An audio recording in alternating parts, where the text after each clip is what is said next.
Assalamualaikum warahmatullahi wabarakatuh. Masih di Amus Channel. Kali ini pada video ini kita akan membahas tentang mata pelajaran fikih kelas 7 semester 2, yaitu tentang sholat fardu jamak dan qashar.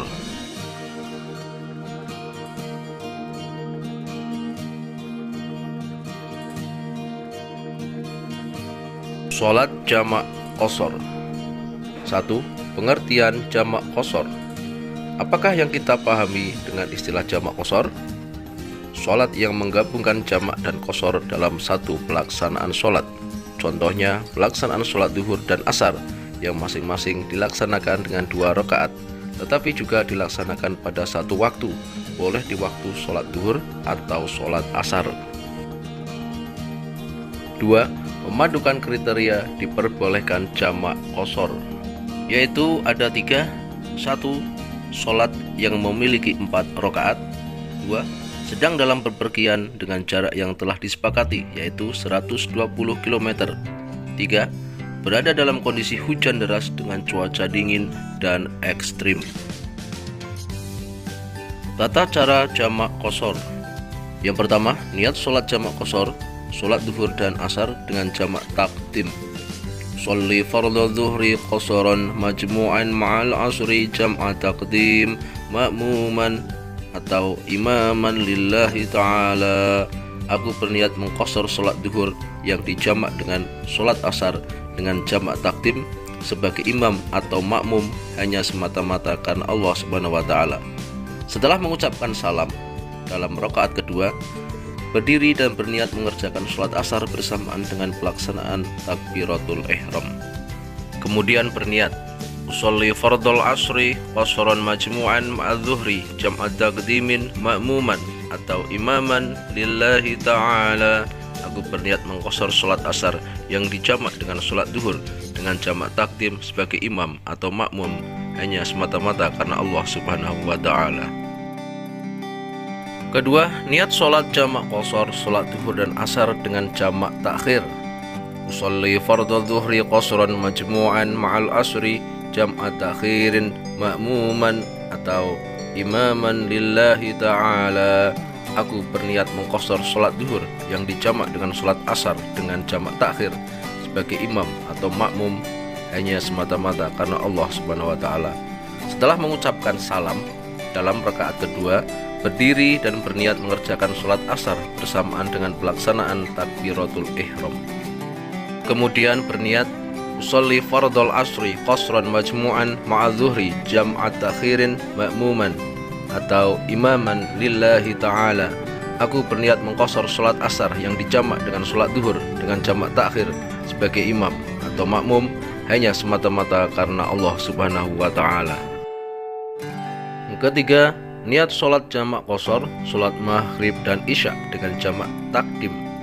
Sholli fardhal maghribi 3 raka'atin majmu'an ma'al isya'i jam'a taqdim ma'muman atau imaman lillahi ta'ala. Aku berniat mengerjakan sholat maghrib 3 rakaat yang dijamak dengan sholat isya dengan jamak takdim sebagai imam atau makmum hanya semata-mata karena Allah Subhanahu wa ta'ala.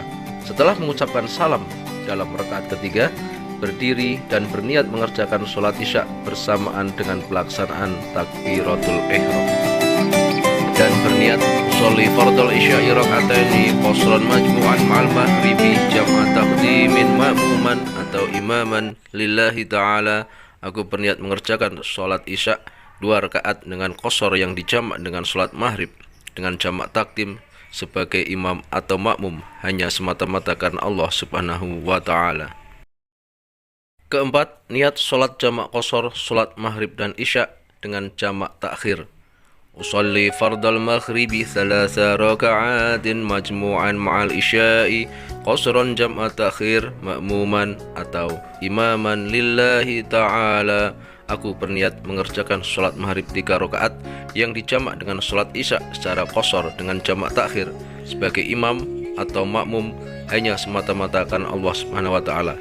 Setelah mengucapkan salam dalam rakaat ketiga, berdiri dan berniat mengerjakan sholat isya bersamaan dengan pelaksanaan takbiratul ihram dan berniat usolli fardal isya'i qasran majmu'an ma'al maghribi jam'a ta'khirin ma'muman atau imaman lillahi ta'ala. Aku berniat mengerjakan sholat isya secara qasar yang dijamak dengan sholat maghrib dengan jamak takhir sebagai imam atau makmum hanya semata-mata karena Allah subhanahu wa ta'ala. Pelaksanaan sholat jamak dan qasar. Yang pertama, belajar bersyukur melalui sholat jamak dan qasar. Tahukah kamu, Al-Bar, zat yang maha penderma, selalu melekat dalam zat Allah SWT. Dia adalah zat yang selalu memberi kemudahan kepada hamba-hambanya untuk menjalankan perintah-perintahnya. Manusia merupakan makhluk yang lemah dan terbatas kemampuan di sisinya. Oleh karena keterbatasan tersebut, Allah selalu memberikan jalan keluar atas apa yang dialami manusia dalam kehidupannya di muka bumi, termasuk ketika sedang dalam perang dan bepergian jauh. Psikologi dan fisik manusia banyak terkuras, pikirannya mudah goncang dan kalut, dan mudah melakukan perbuatan-perbuatan di luar kendali akal sadarnya.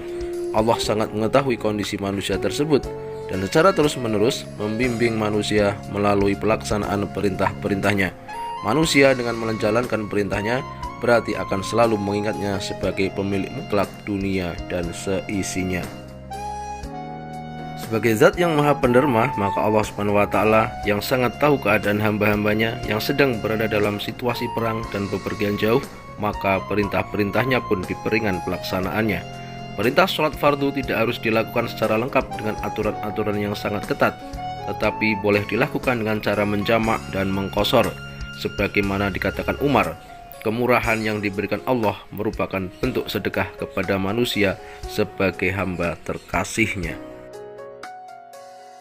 2. Bersyukur secara sosial. Apa yang kita pahami dengan bersyukur secara sosial? Meneladani nama Allah yang agung, yaitu Al-Barru, zat yang maha penderma. Inti dari peneladanan terhadap Al-Barru adalah bagaimana kita selalu belajar memahami dan berempati kepada sesama. Kita harus peka terhadap apa yang dipikirkan, dirasakan, dan dialami oleh sesama manusia, terutama di lingkungan terdekat kita. Kepekaan akan membentuk kita sigap terhadap permasalahan, kesulitan, dan kebutuhan lingkungan kita. Teman kita belum sempat menyatakan diri untuk meminjam pulpen, penggaris, atau lainnya, tapi kita lebih dulu meminjaminya karena kita telah tahu terlebih dahulu kalau tas kecilnya tertinggal di rumah. Kita juga dengan cepat akan memberikan sebagian bekal kue kita sebelum seorang teman meminta belas kasihan kepada kita. Demikian pembahasan kita mapel fikih kelas 7 semester 2, yaitu bab ke-7, sholat fardu, jamak, dan qasar.